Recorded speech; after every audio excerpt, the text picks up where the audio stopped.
Friends, இன்றைக்கு கர்த்தர் நமக்கு கொடுத்திருக்கிற வாக்குத்தத்தமான வசனம் சங்கீதம் 128:2.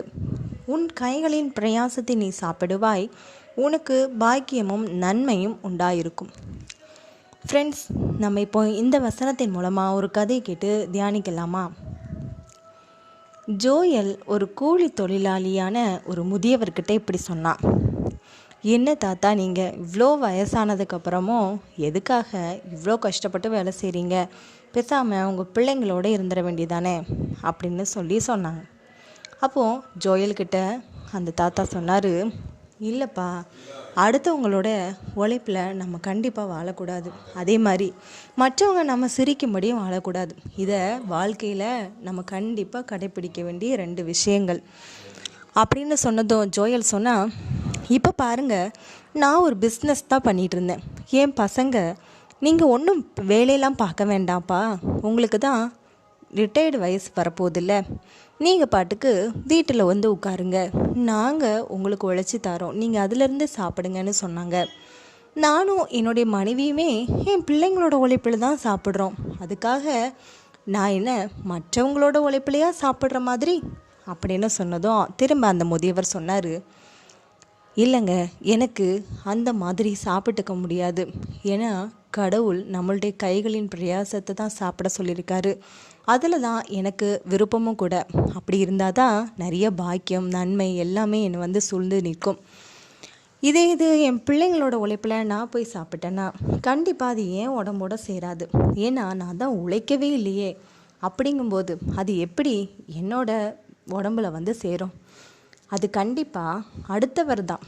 இப்போ நம்மளுடைய பிள்ளைங்களாகவே இருந்தால் கூட அந்த பிள்ளைங்க உழைக்கிற உழைப்பு அவங்களுடைய உடலுக்கு ஒவ்வும். ஆனால் நம்மளுடைய உடலுக்கு கண்டிப்பாக ஒவ்வாது அப்படின்னு சொன்னதும் ஜோயல் ரொம்ப சிந்திக்க ஆரம்பித்தான். என்ன, இந்த முதியவரே இவ்வளோ தூரம் இந்த மாதிரி செக்கு மாடு மாதிரி வேலை செய்கிறாரு, ஆனால் நான் அழகாக பிஸ்னஸ் பண்ணிகிட்டு இருந்தேன். அப்படி இருக்கும்போது கூட ஓரளவு நம்ம சந்தோஷமாக சிரிச்சுக்கிட்டு 4 பேரை பார்த்துட்டு ரொம்ப சிறப்பாக தான் இருந்தோம். எப்பவும் கையில் காசு புரண்டுக்கிட்டே தான் இருக்கும். ஆனால் இப்போ பசங்களை நம்பி வந்ததுக்கப்புறமா அவங்க கொடுக்குற காசுலையும் இன்னும் மற்றவங்களை பார்க்க முடியாதபடிக்கு பேச முடியாதபடிக்கு ஒரே இடத்துல இருக்கிற மாதிரி தான் இருக்குது. அப்போது நம்ம பண்ணது தப்பு தானோ?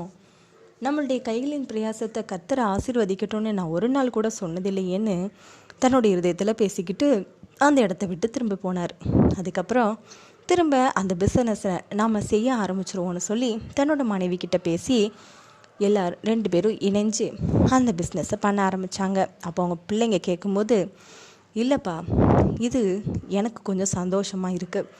நாங்கள் இப்படி ஏதாவது உழைச்சிக்கிட்டு இருந்தோன்னா 4 பேருடைய முகத்தையும் 4 பேர் எங்கள் கூட பேசுகிறதும் எங்களுக்கு ரொம்ப சந்தோஷமாக இருக்குது.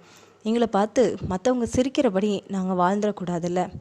அதனால் எல்லாரும் சொல்கிற மாதிரி நான் இல்லாமல் ஓசி காசில் தான் சாப்பிட்றான்னு சொல்லாமல் நாங்கள் உழைக்கிற உழைப்பில் சாப்பிட்றோம், இதை கர்த்தரை ஆசீர்வதிக்கட்டும்னு சொல்லி சாப்பிட்றோம்ப்பா அப்படின்னும் ஜோயலோட பிள்ளைங்களுக்கு ரொம்பவே வித்தியாசமாக இருந்தது. நம்ம அப்பா எப்போவுமே கடவுளுடைய வசனத்தையோ கடவுளுடைய புராணத்தையோ கேட்க மாட்டாரே, இப்போ என்ன அப்படியே மாறி போயிட்டாரு. சரி, கடவுள் தான் எல்லாருமே தொடதானே செய்வார் அப்படின்னு யோசிச்சுட்டு பிள்ளைங்களும் அது பாட்டுக்கு வேலைகளை பார்க்க ஆரம்பித்தாங்க. ஃப்ரெண்ட்ஸ், இந்த கதையை கேட்டிங்களா? இதே மாதிரி நாமளும் உழைக்கும்போது கர்த்தருடைய கரங்களில் அவருக்கு கொடுக்க வேண்டிய தசம பாகத்தை கொடுத்து அவர் நம்மளுடைய கைகளின் பிரயாசத்தை ஆசீர்வதித்து அதை நாம் சாப்பிடும்படி செய்யும்படியாக கர்த்தர்கிட்ட வேண்டிக் கொள்வோம். ஏன்னா நிறைய பேர் அதிகமான சம்பளம் எடுத்தும் நல்ல விதமான சாப்பிட முடியாமல் நோய் நொடியோடு கஷ்டப்படுவாங்க. அந்த மாதிரி இல்லாமல் நமக்கு பாக்கியமும் நன்மையும் உண்டாயிருக்கும்படி கர்த்தரிடம் வேண்டுவோமா? கர்த்தர் உங்களை ஆசீர்வதிப்பாராக. ஆமேன்.